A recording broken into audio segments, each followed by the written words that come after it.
mengajar online itu tidak bisa melihat facial expression dari partisipan begitu, sehingga saya kadang tidak tahu nih apakah Bapak dan Ibu memahami atau tidak. Dan juga kadang sendirian Bapak dan Ibu. Jadi kalau Bapak dan Ibu koneksi internetnya cukup stabil, juga berkenan, saya mohon mungkin bisa dinyalakan videonya begitu. Baik, saya akan memulai presentasi saya. Kalau tadi Bu Bevola sudah menjelaskan mengenai basic konsep atau konsep-konsep dasar mengenai kebijakan dan bagaimana kemudian bisa mendapatkan ide mengenai apa topik atau pertanyaan penelitian yang Bapak dan Ibu ingin bangun ketika ingin melakukan analisis atas kebijakan public health atau program public health tertentu yang dilakukan oleh pemerintah misalnya sebagai contoh. Kalau kemarin lebih banyak fokus diskusinya pada area itu, maka pada hari ini fokus diskusi saya akan lebih banyak pada area bagaimana sih menemukan teori yang pas untuk bisa membantu Bapak dan Ibu memahami atau menjelaskan fenomena yang ingin Bapak dan Ibu teliti. Itu yang pertama. Lalu yang kedua, apa sih gunanya teori? Dan yang paling penting adalah bagaimana Bapak dan Ibu sebagai peneliti bisa membangun kerangka teori. Lalu pertanyaan selanjutnya yang sering saya dapatkan adalah, Mbak Indri, kalau misalnya pada fenomena atau topik yang ingin saya teliti itu tidak saya temukan teori yang pas. Terus ketika kondisinya seperti ini, apa yang harus saya lakukan? Apakah saya punya opsi atau variabel lain yang bisa saya gunakan sebagai guidance saya untuk bisa melakukan analisis atas data yang saya dapatkan?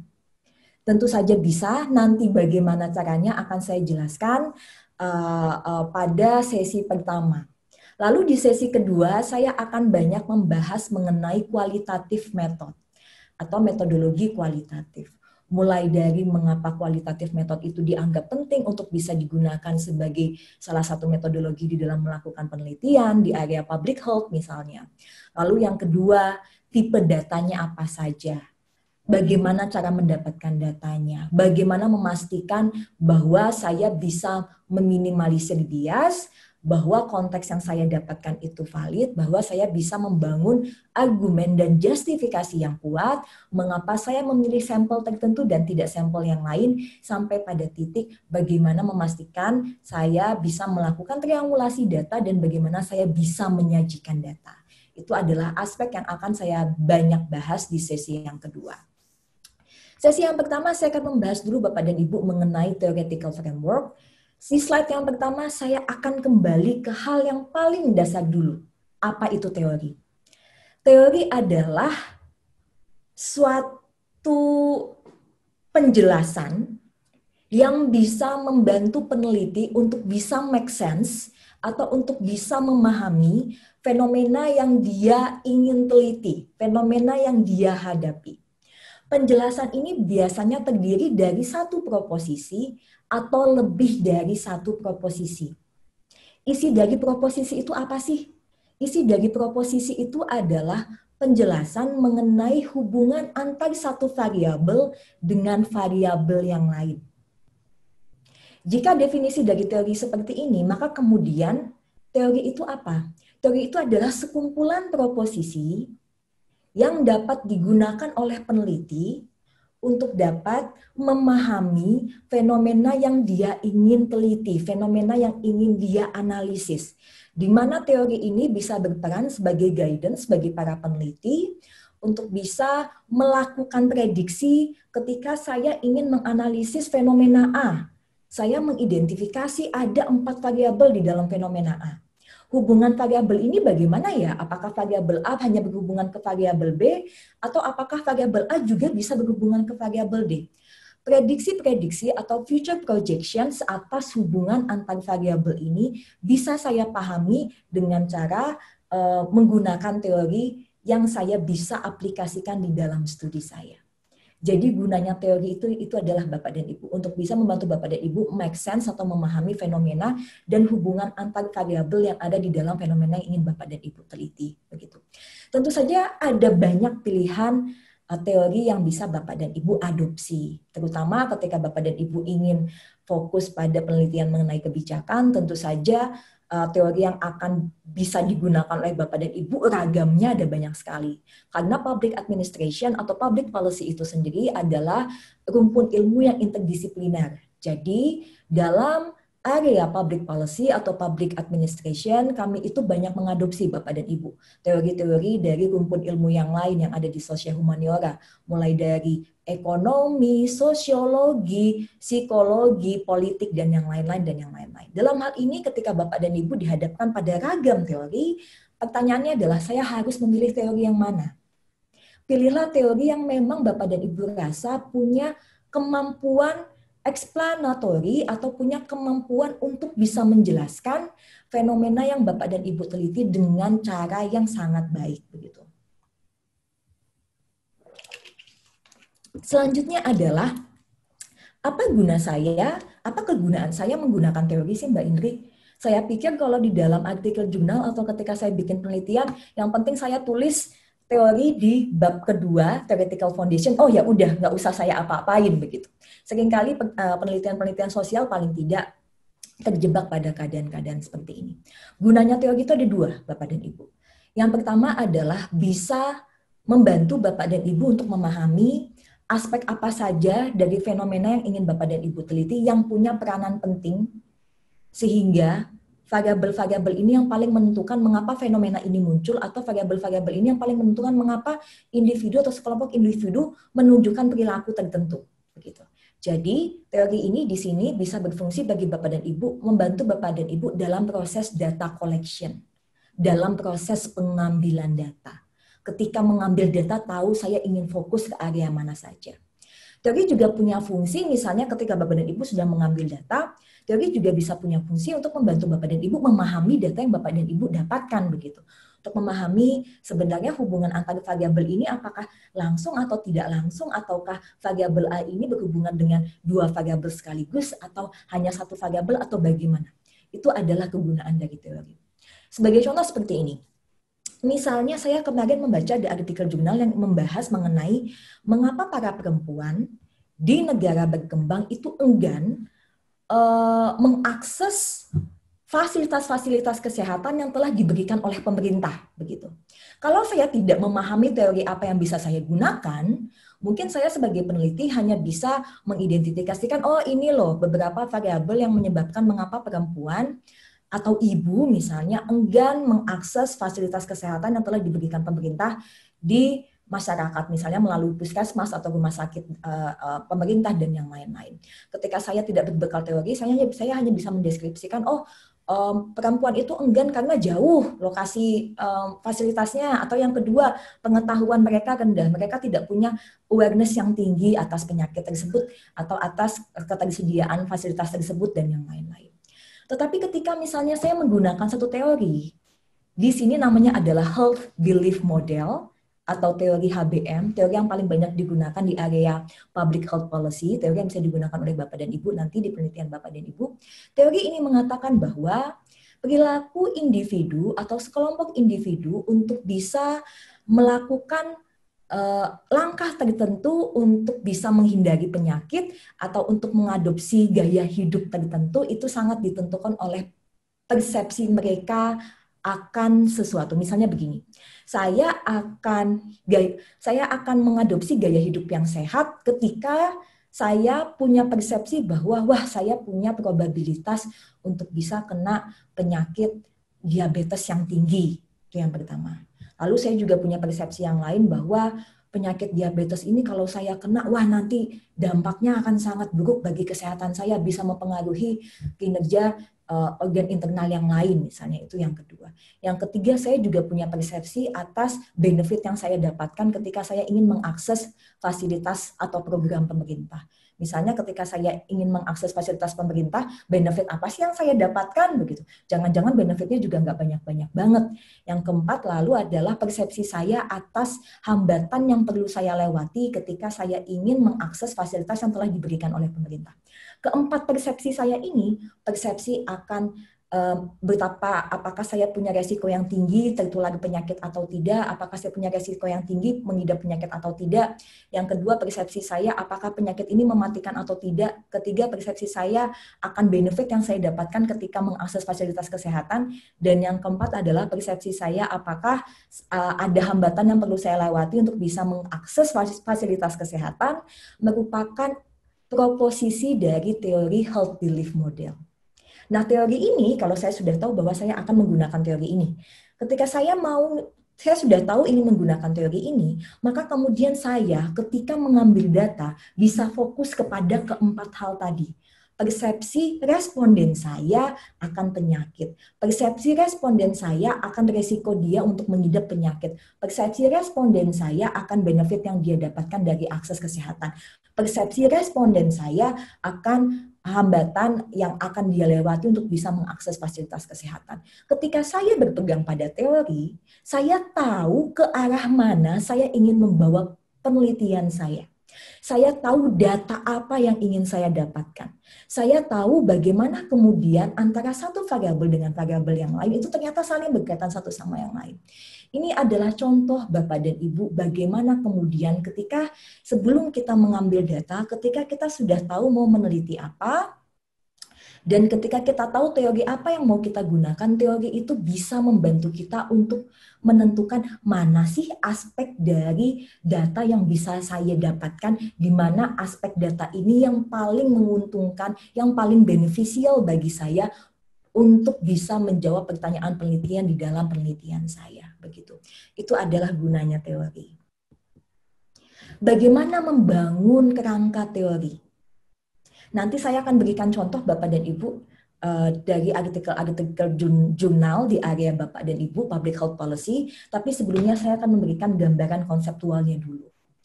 Yang pertama, ketika Bapak dan Ibu sudah memahami topik atau fenomena yang ingin Bapak dan Ibu teliti. Oke, ketika Bapak dan Ibu sudah memahami topik atau fenomena yang ingin Bapak dan Ibu teliti, apakah itu sudah cukup? Belum cukup Bapak dan Ibu. Yang perlu dipahami, topik atau fenomena yang Bapak dan Ibu teliti itu sebenarnya bisa dikaji dari beragam aspek. Misalnya saya ingin mengkaji topik atau fenomena mengenai kanker serviks, misalnya sebagai contoh. Yang perlu saya pahami bahwa ada beragam aspek atau angle yang bisa saya lakukan, yang bisa saya analisis ketika saya ingin meneliti mengenai kanker serviks. Misalnya satu aspek yang pertama, saya ingin melihat mengapa para perempuan itu kok enggan ya melakukan vaksin HPV misalnya untuk terhindar dari kanker serviks. Itu adalah angle pertama untuk melihat perilaku individu, mengapa mereka enggan untuk bisa mengakses atau untuk bisa mengadopsi strategi untuk bisa menghindari penyakit tertentu misalnya. Lalu aspek yang kedua, saya bisa saja kemudian melihat atau ingin menganalisis kebijakan atau program pemerintah untuk meningkatkan public awareness atas kanker serviks misalnya. Saya ingin melihat bahwa program ini sudah berjalan 5 tahun, tapi kok belum bisa mencapai goals atau objectives atau capaian yang sudah ditetapkan ya di awal. Alasannya kenapa? Oh, kemudian berarti saya ingin menganalisis atau mengevaluasi implementasi kebijakan atau implementasi program yang dilakukan pemerintah untuk meningkatkan public awareness atas kanker serviks. Itu adalah aspek lain yang bisa saya teliti. Atau aspek yang lainnya, saya ingin meneliti ada nggak sih kaitan antara social economic status atau status ekonomi dan status sosial si individu terkait dengan resikonya untuk mengidap kanker serviks atau resikonya untuk mengidap penyakit tertentu misalnya. Dari apa yang saya jelaskan tadi, Bapak dan Ibu kemudian bisa memahami, oh iya ya, ketika saya ingin memilih satu topik tertentu, ketika saya ingin memahami satu fenomena tertentu, ada banyak aspek di dalamnya, ada banyak angle di dalamnya. Saya perlu menentukan di aspek mana saya ingin melakukan penelitian. Di angle mana saya ingin membangun pertanyaan penelitian. Apakah saya ingin melihat ketika saya ingin meneliti mengenai kebijakan kesehatan tertentu, apakah saya ingin melihat respon dari kelompok sasaran, respon dari masyarakat yang mendapatkan program atau yang mendapatkan kebijakan pemerintah itu, apakah saya ingin melihat proses implementasi kebijakannya itu sendiri misalnya, atau saya ingin melihat bagaimana faktor ekonomi atau faktor sosial dari lingkungan di mana masyarakat itu tumbuh dan berkembang ternyata mempengaruhi bagaimana masyarakat itu bisa mengidap penyakit dan mempengaruhi bagaimana masyarakat itu bisa mengakses fasilitas yang telah diberikan oleh pemerintah. Di sini Bapak dan Ibu bisa melihat bahwa ketika Bapak dan Ibu sudah menentukan topik, maka Bapak dan Ibu perlu bisa menentukan pertanyaan penelitian apa yang ingin saya tanyakan. Di aspek mana dari topik itu yang ingin saya teliti, begitu. Ketika Bapak dan Ibu sudah menentukan topik, oke. Bapak dan Ibu sudah menentukan pertanyaan penelitian atau sudah menentukan di aspek mana Bapak dan Ibu ingin melakukan penelitian, lalu Bapak dan Ibu tentunya nanti bisa mengidentifikasi atau menentukan ini loh kata kunci yang bisa saya gunakan. Misalnya Bapak dan Ibu ingin meneliti apa kaitan social inequality atau ketimpangan sosial terhadap resiko yang bisa dihadapi oleh para individu untuk mengidap penyakit tertentu. Misalnya dalam hal ini penyakit kardiovaskular misalnya, sebagai contoh ya Bapak dan Ibu. Kemudian kata kuncinya apa? Oh, kata kuncinya ada dua nih. Social inequality atau ketimpangan sosial dan juga penyakit kardiovaskular. Nah, Bapak dan Ibu berbekal dua kata kunci ini kemudian melakukan yang namanya literatur review. Masukkan dua kata kunci ini tadi yang Bapak dan Ibu bisa petakan dari pertanyaan penelitian Bapak dan Ibu ke dalam search engine apapun. Bisa Web of Science, bisa Scopus, bisa Google Scholar. Masukkan kata kunci tadi di Google Scholar misalnya. Lalu nanti Bapak dan Ibu akan menemukan ada banyak sekali artikel jurnal. Pertanyaannya adalah apakah saya perlu membaca semua artikel jurnalnya Mbak Indri? Jawabannya tidak perlu Bapak dan Ibu. Bapak dan Ibu hanya membaca artikel jurnal tertentu yang mana? Pertama, pastikan topiknya relevan dengan topik yang ingin Bapak dan Ibu teliti, bahwa pertanyaan penelitiannya mirip atau sama dengan pertanyaan penelitian yang Bapak dan Ibu juga ingin teliti. Yang kedua, pastikan artikel jurnal itu dipublish dari jurnal bereputasi. Kalau dalam kasus saya hanya memilih artikel jurnal yang Q1 dan Q2 saja misalnya. Lalu yang ketiga, setelah Bapak dan Ibu nanti baca, biasanya dengan melakukan filterisasi atas dua kriteria yang saya sebutkan tadi, ternyata jumlah artikel jurnalnya masih banyak banget. Nah, mana yang perlu saya baca? Pastikan Bapak dan Ibu membaca artikel jurnal. Kalau memang yang paling bagus, memang baca artikel jurnal yang publikasi lama sama publikasi baru ya, untuk bisa melihat bagaimana sih evolution pattern atau pola evolusi dari topik yang ingin diteliti, perubahannya seperti apa. Adakah perubahan paradigma, adakah perubahan variabel yang diteliti, dan yang lain-lain. Tapi ada yang begini Bapak dan Ibu, Mbak Indri, saya itu tuh selain neliti ini juga neliti yang lain loh. Saya tuh selain neliti juga ngajar loh Mbak Indri, jadi saya nggak punya waktu untuk bisa membaca 100 artikel jurnal misalnya. Kalau misalnya saya menghadapi kondisi seperti ini, apa yang perlu saya lakukan? Baca artikel jurnal yang baru saja dipublikasikan Bapak dan Ibu. Bisa dipublikasikan 10 tahun terakhir atau 5 atau 6 tahun terakhir, tergantung dari seberapa berkembang topik yang ingin Bapak dan Ibu teliti. Ketika topik yang ingin Bapak dan Ibu teliti memang sangat berkembang karena diskusinya banyak sekali, pilih yang 5 tahun terakhir saja. Tapi kalau topik yang ingin Bapak dan Ibu teliti tidak begitu berkembang, karena akses datanya sulit misalnya, pilih 10 tahun terakhir. Kemudian Bapak dan Ibu baca. Ketika Bapak dan Ibu baca, Bapak dan Ibu bikin tabel, Bapak dan Ibu. Bentuk tabelnya seperti apa? Bentuk tabelnya seperti ini akan saya tunjukkan. Ini yang saya lakukan ketika saya melakukan literatur review. Saya membuat tabel seperti ini, Bapak dan Ibu. Jadi pertama saya lihat, ternyata artikel jurnal A dengan pertanyaan penelitian ini yang ada di topik saya ternyata menggunakan teori ini. Gitu. Saya buat beberapa kolom di sini Bapak dan Ibu. Jadi pertama adalah kolom pertama teorinya apa, yang kedua proposisi di dalam teori, variabel apa yang diprediksi oleh si teori, apa proposisi atau hubungan antar variabel yang coba dijelaskan oleh si teori, saya masukkan ke dalam sini. Lalu apa gunanya teori ini di dalam topik yang ingin saya teliti, saya jelaskan di kolom ini. Begitu. Bikin 3 ini saja, tidak perlu kolom keempat dan kelima, bikin 3 kolom ini saja, Bapak dan Ibu ini sudah sangat membantu sekali. Di dalam topik saya, karena saya dari sosial politik ya, saya menemukan di dalam topik saya ada berapa ini? Sekitar 15 teori yang proposisinya beragam dan kegunaan teori di dalam topik saya ini beragam. Ketika saya sudah punya ini, Bapak dan Ibu, sudah punya tabel ini membantu saya ketika saya ingin meneliti mengenai aspek A dari topik kanker serviks misalnya. Oh, berarti saya bisa pakai teori ini nih. Keesokannya lagi kalau saya mau meneliti aspek B dari topik kanker serviks, oh saya bisa pakai teori yang ini. Karena saya sudah punya list teori yang bisa saya gunakan untuk meneliti topik penelitian yang ingin saya kaji, begitu. Tapi memang ini tabel-tabel ini baru bisa saya isi ketika saya sudah melakukan literatur review, begitu.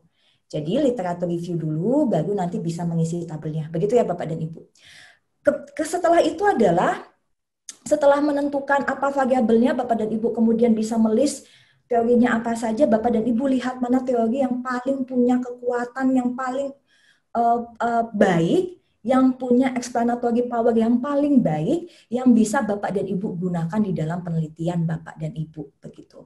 Lalu nanti Bapak dan Ibu bisa melis penelitian-penelitian sebelumnya. Biasanya kan ketika literatur review itu kan Bapak dan Ibu nanti menemukan beberapa artikel jurnal yang biasanya wah ini pertanyaan penelitiannya saya banget nih. Gitu. Wah peneliti ini ternyata menanyakan pertanyaan yang sama dengan pertanyaan yang ingin saya ajukan. Nah nanti lihat baik-baik literatur itu, nanti Bapak dan Ibu mensitasi literatur tersebut di dalam penelitian Bapak dan Ibu. Kenapa penting untuk mensitasi? Untuk bisa membangun argumen bahwa penelitian sebelumnya yang meneliti aspek yang sama dengan topik yang sama dengan saya menggunakan teori ini loh. Gitu. Itulah alasan mengapa kemudian bahwa selain teori ini saya anggap paling pas untuk bisa membantu saya menjelaskan fenomena ini, argumen saya yang kedua adalah teori yang sama juga telah digunakan oleh para peneliti yang lain ketika ingin meneliti mengenai hal yang sama di topik yang sama. Membangun justifikasi atas penggunaan teori apa itu penting sekali di dalam penelitian. Dan membangun justifikasi ini bisa dilakukan dengan cara memastikan bahwa Bapak dan Ibu punya argumen yang kuat mengapa teori itu yang digunakan di dalam konteks Bapak dan Ibu, di dalam topik Bapak dan Ibu. Yang kedua adalah memberikan list di dalam penelitian Bapak dan Ibu, siapa saja di penelitian sebelumnya yang menggunakan teori yang sama dengan Bapak Ibu di topik yang sama, begitu. Oke, lalu bagaimana caranya membangun theoretical framework di dalam penelitian?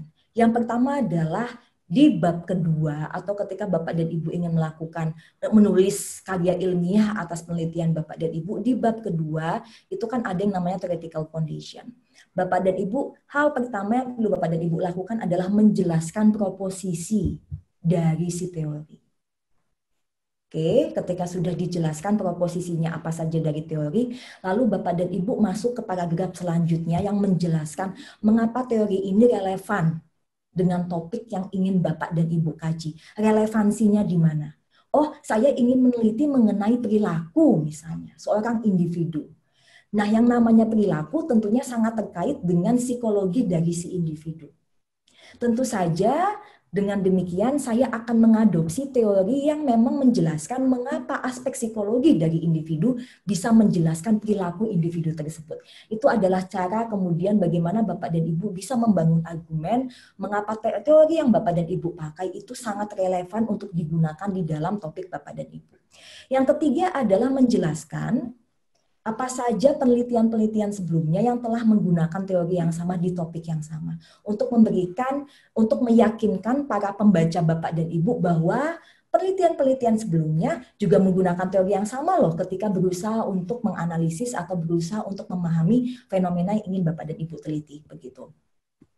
Ini ada beberapa checklist yang harus Bapak dan Ibu pastikan ketika menulis teori. Jangan khawatir, sudah ada di PPT. Nanti PPT-nya akan didistribusikan kepada Bapak dan Ibu.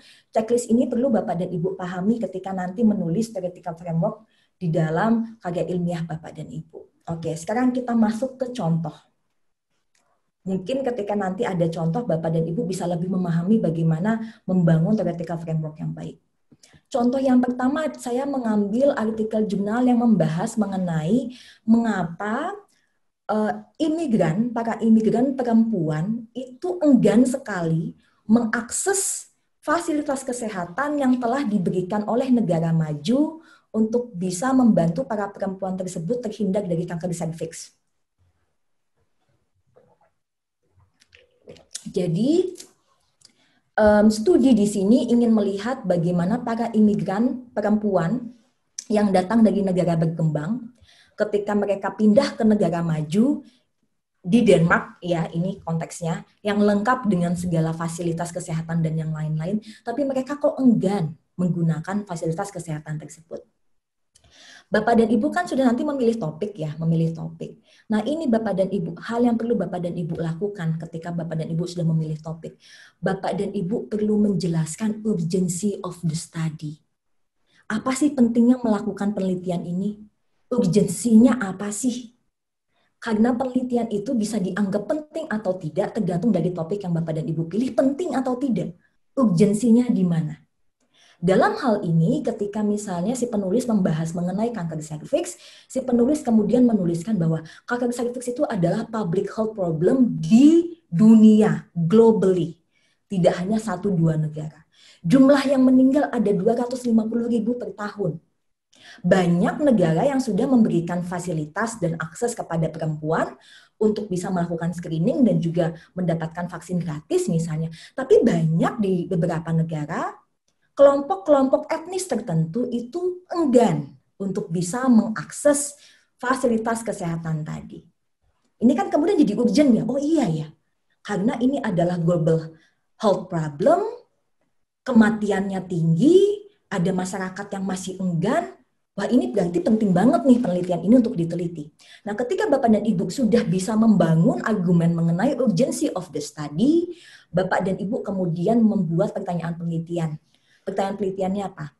Di dalam artikel ini pertanyaan penelitiannya adalah mengapa para perempuan imigran itu enggan menggunakan fasilitas kesehatan padahal gratis ya yang telah disediakan oleh pemerintah Denmark. Teori yang dipakai apa? Health belief model.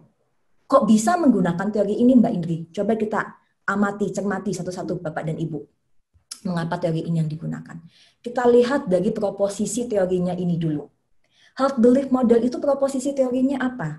Proposisi teori dari health belief model adalah yang pertama, individu itu akan melakukan sesuatu atau tidak melakukan sesuatu untuk terhindar dari penyakit, misalnya apabila dia punya persepsi apakah si individu ini punya resiko yang tinggi untuk mengidap penyakit tersebut atau tidak. Kalau dia punya persepsi, saya nggak akan mungkin lah kena penyakit itu, atau kemungkinannya kecil, maka dia tidak akan mau mengakses fasilitas kesehatan. Yang kedua adalah persepsi apakah penyakit yang dia hadapi itu mematikan atau tidak. Tadi sudah saya jelaskan di slide sebelumnya ya Bapak dan Ibu. Yang ketiga adalah persepsi mengenai benefit yang akan dia dapatkan ketika bisa mengakses fasilitas kesehatan tersebut. Benefitnya banyak apa tidak. Yang keempat adalah perceived barriers atau persepsi atas hambatan yang perlu dihadapi untuk bisa mendapatkan fasilitas kesehatan tersebut. Ketika persepsi atas barrier atau hambatan ini jauh lebih besar daripada persepsi atas benefit, maka kemudian bisa dipastikan si individu ini pasti akan enggan gitu, mengakses fasilitas kesehatan. Di teori ini, si pembuat teori mengatakan bahwa persepsi individu atas penyakit dan juga atas fasilitas kesehatan yang akan dia dapatkan menentukan perilaku dia untuk mengakses fasilitas kesehatan tersebut. Nah, itu kemudian si peneliti menuliskannya di sini Bapak dan Ibu. Teori ini paling pas saya gunakan di dalam topik saya mengingat bahwa perilaku perempuan yang ingin saya teliti sangat terkait dengan aspek psikologis yang dia miliki. Aspek psikologis ini lebih secara spesifik, lebih terkait dengan persepsinya akan si penyakit ini dan juga akan si fasilitas kesehatan yang dia dapatkan.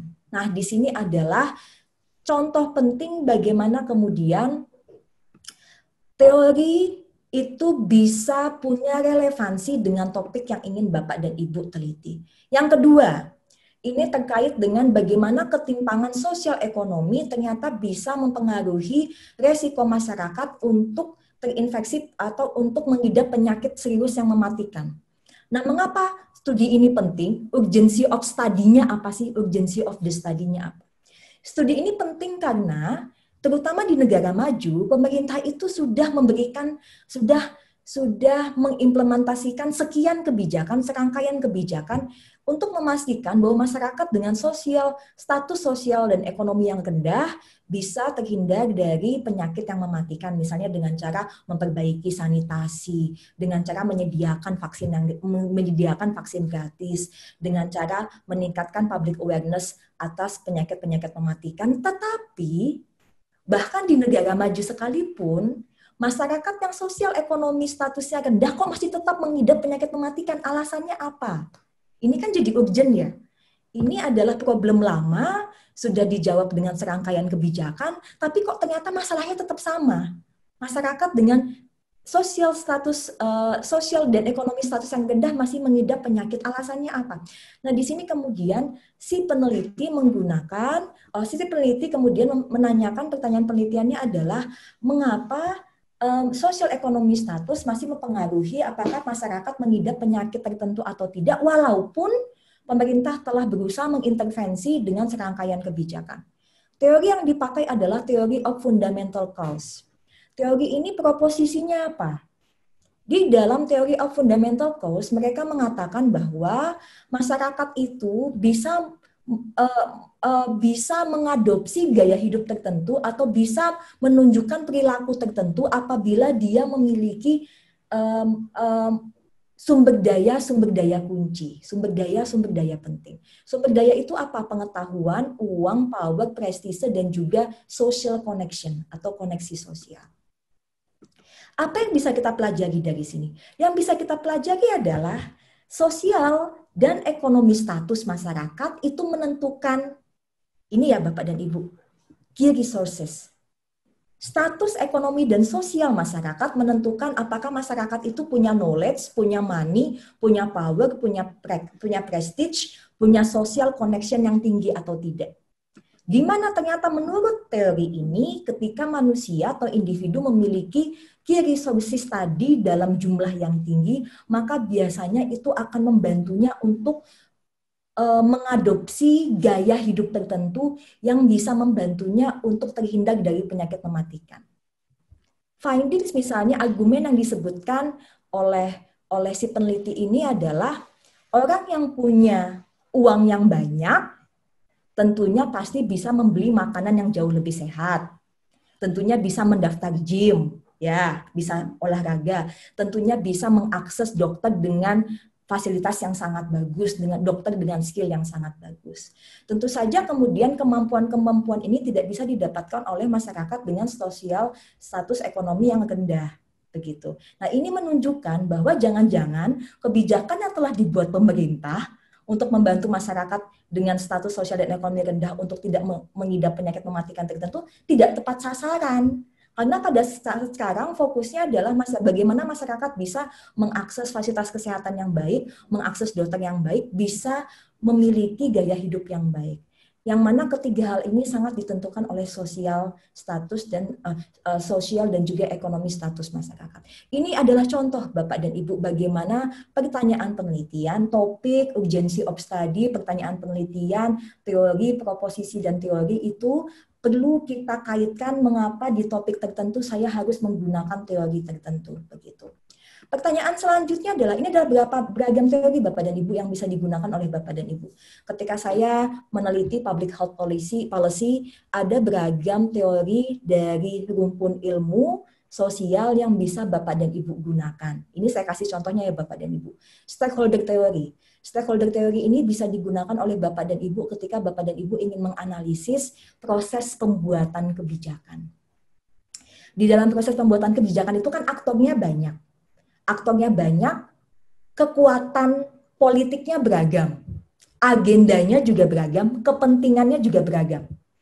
Dan tidak hanya pemerintah ya, di sini juga ada beragam. Mungkin ada private firms, ada perusahaan swasta, ada NGO, ada civil society organization, dan lain-lainnya.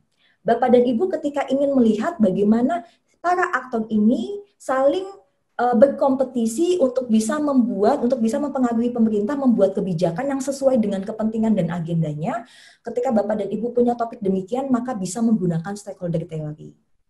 Ada juga social network theory yang menjelaskan bagaimana public awareness masyarakat atau awareness masyarakat atas suatu penyakit tertentu dan bagaimana menghindari penyakit itu bisa terkomunikasikan dengan baik ketika si masyarakat itu punya social network yang kuat.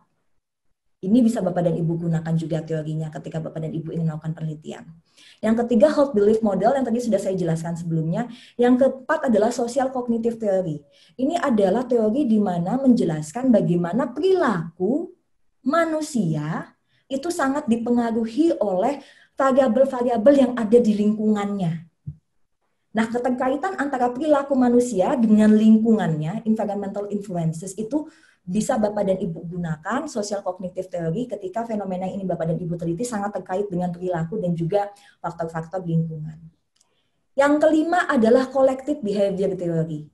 Nah, ini ketika Bapak dan Ibu misalnya ingin meneliti suatu topik atau suatu fenomena di mana perilaku individu itu sangat ditentukan oleh perilaku komunitas atau perilaku kelompok di mana individu ini hidup, di mana individu ini berada. Jadi ketika ada seseorang enggan melakukan sesuatu karena teman-temannya atau tetangganya juga melakukan hal yang sama dan Bapak dan Ibu menghadapi fenomena yang seperti ini bisa menggunakan collective behavior theory. Pertanyaannya kemudian adalah bagaimana Mbak Indri kalau topik yang saya teliti saya nggak menemukan teori yang pas? Apakah artinya saya tidak perlu memasukkan teori atau bagaimana? Jawabannya adalah Bapak dan Ibu bisa menggunakan konsep dan bisa nanti membangun conceptual framework. Misalnya ini ada contoh artikel jurnal, nanti akan saya kirimkan kepada Bapak dan Ibu, di mana artikel jurnal ini ingin melihat bagaimana kebijakan pemerintah itu gagal, dan di sini, di dalam fenomena ini, si peneliti tidak menemukan teori yang pas. Sehingga si peneliti alih-alih menggunakan teori, dia menggunakan konsep, menjelaskan definisi konsep. Dari penelitian ini, konsep atau konstruk yang digunakan oleh peneliti ada dua, perubahan paradigma di dalam kesehatan publik, kebijakan kesehatan publik, dan konsep yang kedua adalah social marketing. Nah, kemudian si peneliti menjelaskan konsep tersebut, definisi konsep tersebut, dan bagaimana konsep ini bisa menjelaskan hubungan antara satu variabel dengan variabel yang lain. Jadi tanpa teori pun si peneliti bisa menggunakan konsep-konsep ini untuk membantunya menjelaskan fenomena yang dia teliti. Apa sih contoh konsep Mbak Indri yang bisa saya gunakan di dalam penelitian saya? Misalnya ketika saya ingin meneliti mengenai public health policy. Ada beragam Bapak dan Ibu, tapi ini adalah konsep yang paling sering digunakan. Yang saya baca literatur review, saya coba melakukan literatur review. Yang pertama adalah social capital. Ini banyak sekali digunakan ya. Bagaimana modal sosial itu sangat penting ternyata untuk meningkatkan public awareness masyarakat atas penyakit tertentu. Atau yang kedua, political economy. Bagaimana buruknya atau bagaimana kegagalan suatu kebijakan kesehatan atau suatu program kesehatan itu diakibatkan oleh determinan mulai dari itu tadi ya, social inequality, ketimpangan sosial, status sosial ekonomi yang rendah, dan yang lain-lain. Yang ketiga adalah knowledge utilization. Ini adalah situasi di mana bagaimana knowledge atau evidence atau informasi bisa menjadi basis bagi para pembuat kebijakan untuk membuat kebijakan. Nah, di sini juga satu dekade belakangan sudah banyak penelitian yang menggunakan konstruk atau konsep knowledge utilization di mana para pemerintah ketika membuat kebijakan publik atau ketika membuat program kesehatan misalnya menggunakan knowledge yang disediakan oleh para peneliti atau oleh para akademisi misalnya. Lalu juga ada konsep juga yang paling sering saya temukan adalah health equity. Jadi bagaimana disparitas ekonomi, disparitas sosial itu atau kondisi sosial, politikal, dan ekonomi sangat mempengaruhi perilaku masyarakat dan juga resiko yang bisa dihadapi masyarakat ketika apakah si masyarakat tersebut bisa mengidap penyakit tertentu atau tidak, atau apakah si masyarakat tersebut punya willingness atau tidak untuk mau mengakses fasilitas kesehatan yang telah diberikan oleh pemerintah. Begitu Bapak dan Ibu yang bisa saya jelaskan, mungkin kalau ada pertanyaan.